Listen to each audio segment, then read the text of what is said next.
Hello friends, मैं हूं doctor नवीन अग्रवाल। मैं एक इंटरवेंशनल कार्डियोलॉजिस्ट हूं और गुजरात के वलसाड और वापी ज़िले में प्रैक्टिस करता हूं। आज आपके लिए एक इंपॉर्टेंट और यूजफुल टॉपिक। आज हम बात करेंगे क्या हार्ट पेशेंट्स हाई ऑल्टीट्यूड में जाने के लिए परमिट किए जा सकते हैं या नहीं। अगर किसी व्यक्ति को हार्ट अटैक आ चुका है, हार्ट का स्टेंट डला हुआ है, हार्ट का पंप फंक्शन खराब है, ब्लड प्रेशर का प्रॉब्लम है, हार्ट फेलियर का प्रॉब्लम है, congenital cyanotic congenital heart disease है, लो ऑक्सीजन सैचुरेशन वाली दिक्कतें हैं, क्या वैसे लोगों को हाई ऑल्टीट्यूड्स में जाना परमिसिबल है या नहीं, उस बारे में बात करेंगे। हाई ऑल्टीट्यूड में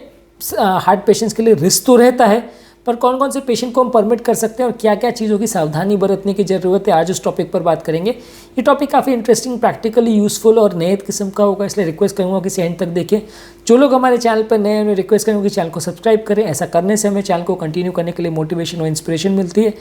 जो लोग इस कंटेंट को इंग्लिश भाषा में देखना चाहते हैं उनके लिए रिसेंटली डॉक्टर नवीन अग्रवाल कार्डियो केयर इंग्लिश करके हमने चैनल स्टार्ट किया। आप चाहे तो उस कंटेंट को इंग्लिश में उस लिंक पर देख सकते हैं और over a period of time हम सारे ये वीडियोस इंग्लिश में भी उस चैनल पर अपलोड करेंगे।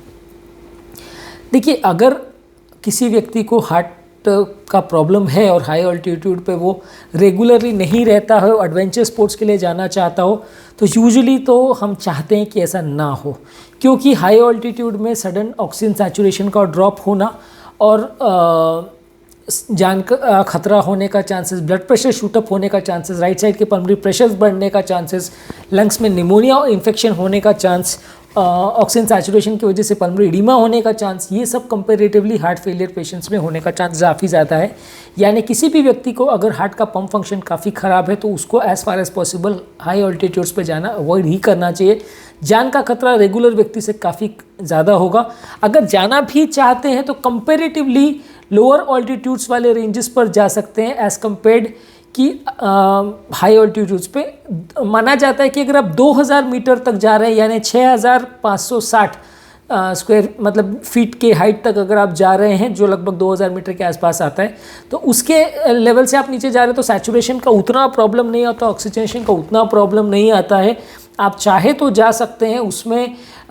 बस ये है कि रूटीन व्यक्तियों के कंपैरिजन में आपको दवाइयों का किट वगैरह आपका साथ में लेके जाना है। आपका रेट ऑफ असेंट कंपैरेटिवली थोड़ा स्लोअर होना चाहिए, क्योंकि ताकि आपको बहुत ज़्यादा थकान और कमज़ोरी ना हो। रेट ऑफ डिसेंट भी बहुत ज़्यादा फास्ट नहीं होना चाहिए, ताकि आपको मौसम के हिसाब से एक्लिमेटाइज होने का, एडजस्ट होने का टाइम मिल सके। मेडिसिन की किट साथ में लेके जानी है और अगर कुछ भी सिम्टम्स हो तो बार बार डॉक्टर से चेक कराना है। 2000 मीटर तक की ऊंचाई में उतना ज़्यादा खर्चा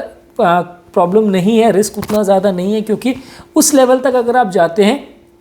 तो लंग्स में पल्मोनरी एडिमा होने का चांसेस कंपैरेटिवली कम होता है, ऑक्सीजन सैचुरेशन उतना ड्रॉप नहीं होता, सडन कार्डियक डेथ होने का या जान जाने का रिस्क कंपैरेटिवली उतना ज़्यादा नहीं होता जब तक हम 2000 मीटर के लेवल तक क्रॉस नहीं करते हैं। इसे लो लेवल माना जाता है या लो ऑल्टीट्यूड माना जाता है, लो ऑल्टीट्यूड हिल्स। अगर 2000 से 3000 मीटर तक के लेवल पर जा रहे हैं, यानी कि 6500 से लेकर 9800 तक फीट तक लेवल तक आप जा रहे हैं, तो उसको मीडियम रेंज माना जाता है। इस लेवल पर आपको सावधानियां बरतने की ज़रूरत है और कंपैरेटिवली हार्ट पेशेंट जा तो सकते हैं, लेकिन ज़्यादा केयरफुल रहने की ज़रूरत है, ज़्यादा एहतियात बरतने की ज़रूरत है, ज़्यादा स्लो प्रोसेसिंग करने की ज़रूरत है, तो आप परमिट किया जा सकता है। अगर आपका ऑल्टीट्यूड 3000 मीटर से ज़्यादा है, यानी कि अगर आप 9800 से लेकर 16000 फीट तक के लेवल तक जा रहे हैं, 3000 से यानी 5000 मीटर तक के लेवल तक आप जा रहे हैं, तो उसे रीजनेबली काफ़ी हाई ऑल्टीट्यूड माना जाता है और वैसे लोगों में सैचुरेशन उसके बियॉन्ड ड्रॉप होने का चांसेस कंपैरेटिवली बढ़ जाता है। 2000 से नीचे में यूजली सैचुरेशन ड्रॉप नहीं होता है, 2000 से 3000 में प्लस माइनस है, लेकिन 3000 के बाद ऑक्सीजन सैचुरेशन ड्रॉप होने लगता है, लंग्स में पानी भरने का चांसेस बढ़ने लगता है, ऑक्सीजन की रिक्वायरमेंट बढ़ने लगती है, हार्ट की स्टैमिना कंपैरेटिवली कम हो जाती है, चलने फिरने में सांस फूलने और इस तरह के प्रॉब्लम्स होने का चांस बढ़ जाता है, हार्ट और बीपी में फ्लक्चुएशंस का चांस बढ़ जाता है, रिदम डिस्टर्बेंस होने का चांस बढ़ जाता है। तो अगर आप 3000 मीटर से ऊपर के लेवल पर अगर जा रहे हैं, यानी कि अगर 9800 2800 फीट से अगर ऊपर हाइट पर आप जा रहे हैं, तो आपको काफ़ी कॉशियस रहने की ज़रूरत है, डॉक्टर के साथ बार बार डिस्कस करने की ज़रूरत है। आपका पहाड़ पर चढ़ने का स्पीड कंपैरेटिवली स्लोअर होना चाहिए, बने जितना ज़्यादा टाइम लेके जाइए और एक बार उस लेवल पर पहुंच जाए तो तुरंत ही एक्टिविटीज़ करना चालू मत करिए, वॉकिंग, रनिंग, ट्रैकिंग। इस लेवल पर अगर आप ज़्यादा चालू करते हैं तो उससे ऑक्सीजन रिक्वायरमेंट बहुत ज़्यादा बढ़ जाती है, हार्ट कई बार उस लेवल के स्ट्रेस को नहीं झेल पाता है। खासकर अगर किसी को मेन नली का ब्लॉकेजेस हैं, मल्टीपल नली का ब्लॉकेजेस हैं, तो उसमें दिक्कत है।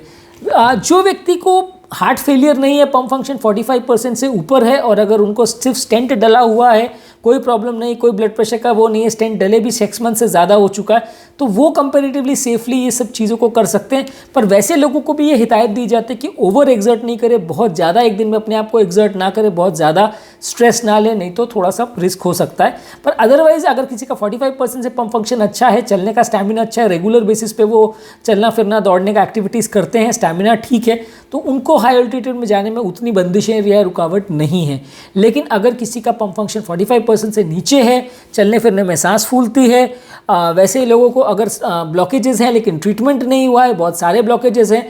हार्ट का पंप फंक्शन कॉम्प्रोमाइज्ड है, हार्ट की नलियों का ब्लड सप्लाई कॉम्प्रोमाइज्ड है, हार्ट का रिक्वायरमेंट ऑक्सीजन का जितना है वो रेस्टिंग कंडीशन में या चलने फिरने पर भी पूरा नहीं हो पा रहा, तो वैसे लोगों को यूजली हाई ऑल्टीट्यूड्स में ना जाएं, ऐसा उनके लिए रिकमेंडेड है। जितना ज़्यादा वो रिस्क करेंगे उतना ज़्यादा रिस्क होते जाएगा, जितना ज़्यादा हाई ऑल्टीट्यूड में जाएंगे उतना रिस्क बढ़ते जाएगा। ब्लड प्रेशर वाले पेशेंट में भी प्रॉब्लम ज़्यादा होती है क्योंकि स्ट्रेस की वजह से और हाई ऑल्टीट्यूड की वजह से बीपी लेवल्स कई बार अनकंट्रोलेबल शूटअप हो जाता है, तो एक्स्ट्रा मेडिसिन आप चाहो तो ब्लड प्रेशर की ले सकते हैं, तो उससे कंपेरेटिवली ब्लड प्रेशर कम होने का चांस बेटर हो जाता है। ऑक्सीजन सप्लाई हार्ट पेशेंट्स हमेशा ज़्यादा लेके चलें, ऐसा नहीं होना चाहिए कि हाई ऑल्टीट्यूड में जाने के बाद सडनली आपका ऑक्सीजन सप्लाई कम हो गया, तो नॉन हार्ट पेशेंट्स के कंपैरिजन में जिनको हार्ट प्रॉब्लम्स है वो इसको कम झेल पाएंगे और उसमें दिक्कत होने का चांस बढ़ जाएगा। इस लेवल पर आप जाएं तो ऑक्सीजन सैचुरेशन को धीरे धीरे ड्रॉप होने दें, बहुत ज़्यादा सडनली एलिवेट होने की वजह से ड्रॉप नहीं होना चाहिए सडनली। सेकेंडली, बॉडी को प्रॉपरली हाइड्रेट रखें, डेफिनेटली फ्लूइड ज़्यादा पीते रहें। ये फ्लूइड जो आप पी रहे हैं ये बॉडी को हाइड्रेटेड रखेगा तो कंपेरेटिवली हार्ट फेलियर होने का चांस या लंग्स में पानी बनने का चांस कम हो जाएगा। हालांकि ऑब्वियसली बहुत सीवियर हार्ट फेलियर है, उनका पंप फंक्शन 20-25% से कम है, ऑलरेडी पेशेंट फ्लूइड रिस्ट्रिक्शन पे है, तो वैसे लोगों को तो मना ही करेंगे कि आप मत जाइए, क्योंकि वैसे लोगों में आपको वैसे ही फ्लूइड रिस्ट्रिक्शन है और पानी पर पहाड़ पर चढ़ने के बाद आपका सैचुरेशन कम हो जाएगा, फ्लूइड रिक्वायरमेंट एक तरफ आपको ज़्यादा रहेगी, हार्ट फेलियर के लिए आपको फ्लूइड ज़्यादा बॉडी बर्दाश्त नहीं कर पाएगी, तो वो लोगों को तो वैसे भी मना किया जाता है। पर अराउंड जिनका पंप फंक्शन 30 से 45 के बीच में वो लोग थोड़ा ज़्यादा पानी पिएं और ज़्यादा रेगुलर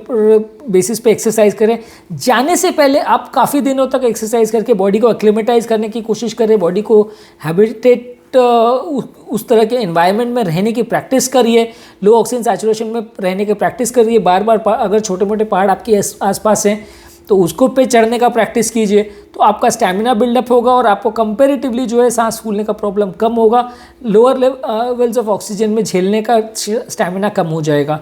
जो लोग 21,000 फीट से ऊपर यानी 6,000 6,500 मीटर से भी अगर ऊपर जाना चाहते हैं तो वो तो डेफिनेटली हार्ट पेशेंट्स के लिए रिकमेंडेड नहीं है, उसमें डेफिनेटली आपका खतरा हो जाएगा हार्ट का।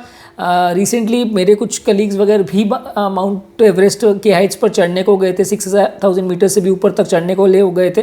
वो हार्ट पेशेंट्स के लिए उससे ज़्यादा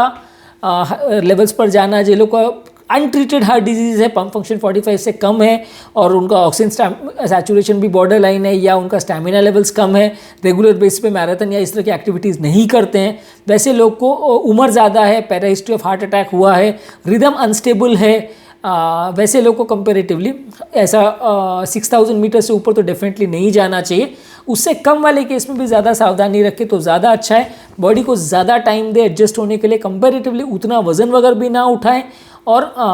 रेगुलर बेसिस पे ब्लड प्रेशर को भी चेकअप करवाते रहें। वहाँ जाने से पहले बॉडी को हाइड्रेटेड रखें, धीरे धीरे करके असेंट करें, बहुत ज़्यादा हीरो बनने की कोशिश मत करिए, क्योंकि अगर हार्ट पेशेंट आप है तो सडन डेथ होने का चांस वहाँ पे कंपैरेटिवली ज़्यादा रहता है। तो हाई ऑल्टीट्यूड माउंटेन क्लाइंबिंग के लिए यूजुअली हम हार्ट पेशेंट्स को बहुत ज़्यादा रिकमेंड नहीं करते। हिल स्टेशन जहाँ हाइट्स 2-3 हज़ार मीटर से कम है वहाँ उतना फ़र्क नहीं पड़ता है। अब जैसे कोई आदमी यहाँ पे लोकल है वो बोलेगा मैं शिमला जाना चाहता हूँ, मनाली जाना चाहता हूँ, वैसा जो एरियाज़ बहुत ज़्यादा हाई नहीं है, जहाँ आपको पहाड़ पे नहीं चढ़ना है, ट्रैकिंग नहीं करनी है, माउंटेन क्लाइंबिंग के लिए आप नहीं जा रहे हो, वहाँ उतना फ़र्क नहीं पड़ेगा। फैमिली के साथ आप छुट्टी के लिए जा रहे हैं तो उतना फ़र्क नहीं पड़ेगा, वहाँ हर हार्ट पेशेंट जा सकता है। बस आपकी मेडिसिन मिस मत करिएगा, खासकर खून पतला करने की दवाई और ब्लड प्रेशर की दवाई वो मिस मत करिएगा, तो उतना दिक्कत नहीं आएगा। मैं यहाँ पे आज जो बात कर रहा हूँ वो माउंटेन क्लाइंबिंग की बात कर रहा हूँ कि अगर कोई हार्ट पेशेंट माउंटेन क्लाइंबिंग के लिए जा रहा है, गुफाओं में रहेगा या ऐसी जगह पे रहेगा जहाँ ऑक्सीजन सैचुरेशन कम रह सकता है, तो वहाँ पे उनको एक्स्ट्रा ध्यान रखने की ज़रूरत है। जो लोग को हार्ट से रिलेटेड जन्मजात बीमारियाँ यानी कंजेनाइटल हार्ट डिजीज़ है, उसमें अगर left to right blood circulation है यानी एसाइनोटिक कंजेनाइटल हार्ट डिजीज़ और पल्मोनरी प्रेशर बहुत ज़्यादा नहीं है, तो रिस्क उतना ज़्यादा नहीं है, वो मैनेज कर सकते हैं। लेकिन अगर किसी को बेसलाइन डिसैचुरेशन है, यानी साइनोटिक कंजेनाइटल हार्ट डिजीज है, कॉम्प्लेक्स कंजेनाइटल हार्ट डिजीज है, राइट टू लेफ्ट शंटिंग है, हार्ट ऑलरेडी डायलेट हो चुका है, या severe pulmonary artery pressures already हो चुके हैं, वैसे लोग को हाई ऑल्टीट्यूड पे क्लाइंबिंग एटलीस्ट 3000 मीटर्स के ऊपर नहीं करना चाहिए। उसमें जान का खतरा बहुत ज़्यादा हो जाएगा। अगर बहुत ज़्यादा एडवेंचर के लिए कोई जाना भी चाहे तो अपने ट्रिप को रूटीन 5-7 दिन के बदले बढ़ा के 8 दिन, 10 दिन, 12 दिन तक कर दे, ताकि बॉडी को एक्लेमेटाइज होने का और एडजस्ट होने का टाइम मिल जाए और कंपेरेटिवली स्लोअर असेंड करे तो ज़्यादा अच्छा है। पर जो बहुत सीवियर कंजेनाइटल हार्ट डिजीज के पेशेंट है उनके लिए अवॉइडेबल ही रहे तो ज़्यादा अच्छा है। जिनको माइनर शंट्स है या माइनर थोड़ा प्रॉब्लम्स है, वैल का प्रॉब्लम है, थोड़ा सा MVP वगैरह है, माइल्ड टू मॉडरेट MR है, स्टैमिना अच्छा है, दौड़ने भागने में कोई तकलीफ नहीं है, वो लोग फिर भी मैनेज कर सकते हैं। पर जिन लोग को बड़े हार्ट के छेद हैं और राइट साइड के प्रेशर्स बड़े हैं, खासकर राइट टू लेफ्ट शंटिंग वाले सिचुएशंस में आपको हार्ट का ध्यान रखने की ज़रूरत है। आपको हाई ऑल्टीट्यूड में जाने को अवॉइड करना चाहिए। इस टॉपिक के माध्यम से कुछ रिसेंटली लोगों ने हमें पूछा था कि हम हाई ऑल्टीट्यूड जाना चाहते हैं, हार्ट का प्रॉब्लम है, स्टेंट वगैरह हुआ है तो क्या जा सकते हैं कि नहीं। स्टेंटेड वाले पेशेंट में अगर पंप फंक्शन आपका अच्छा है तो यूजुअली कोई दिक्कत नहीं आनी चाहिए, पर फिर भी थोड़ा ज़्यादा केयरफुल रहे तो अच्छा है। It is better to be safe than to be sorry, वो वाला डिक्टम हम मान के चलते हैं कि आप सेफ्टी पर ज़्यादा ध्यान दीजिए, ज़्यादा फोकस करिए, गलतियाँ मत कीजिए, नहीं तो बाद में पछताना ना पड़ जाए। ये आप ज़्यादा ध्यान रखें। हमारे चैनल का बेसिक पर्पज़ ये है कि हार्ट और हेल्थ से रिलेटेड साइंटिफिकली करेक्ट इन्फॉर्मेशन हम आपके लिए इजीली अवेलेबल करते हैं, ताकि इस तरह के कंटेंट के लिए आपको भटकना नहीं पड़े, आपको डॉक्टर्स और फ्रेंड्स और रिलेटिव्स पर डिपेंडेंट ना होना पड़े।